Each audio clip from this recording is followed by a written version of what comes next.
국회 탄핵소추단이 윤석열 대통령 탄핵 심판에서 형법상 내란 혐의를 탄핵 사유에서 빼겠다고 했습니다. 탄핵 사유를 다투다가 시간이 지체될 수 있다는 취지인 건데 이를 놓고 윤 대통령 측은 탄핵소추안 내용을 바꿔서는 안 된다며 국회에서 재의결해 오라고 강하게 반발하고 있습니다. 최연수 기자입니다. 윤석열 대통령 탄핵 심판에서 검사 역할을 맡는 국회 탄핵소추단이 탄핵 사유에서 형법상 내란 혐의를 빼겠다고 밝혔습니다.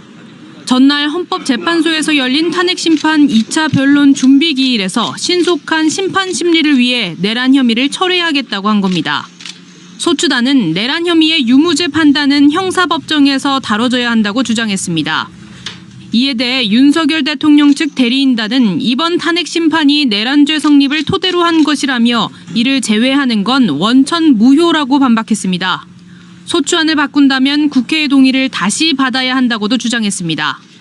국민의힘 역시 야당이 탄핵 소추안을 졸속으로 만든 것이라며 반발했습니다. 국회의 탄핵 소추문에 내란이라는 단어가 총 38번이나 들어갑니다. 이 핵심을 탄핵 사유에서 제외한다는 것은 안고 없는 찐빵이 아니라 찐빵 없는 찐빵입니다.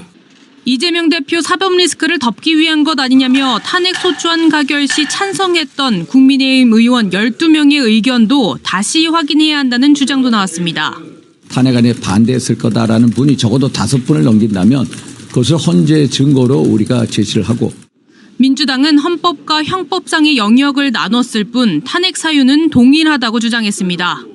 이번 탄핵 심판에서는 내란죄 성립 여부를 다투지 않고 국회가 통과시킨 탄핵 소추안에 있는 내란 행위들, 탄핵 사유들이 헌법 위배에 해당하는지 여부를 주장해서 다투겠다. 박근혜 전 대통령 탄핵 심판 당시에도 같은 논리로 조치가 이루어졌다고 했습니다. 그때 권성동 당시 위원장이 그렇게 얘기했습니다.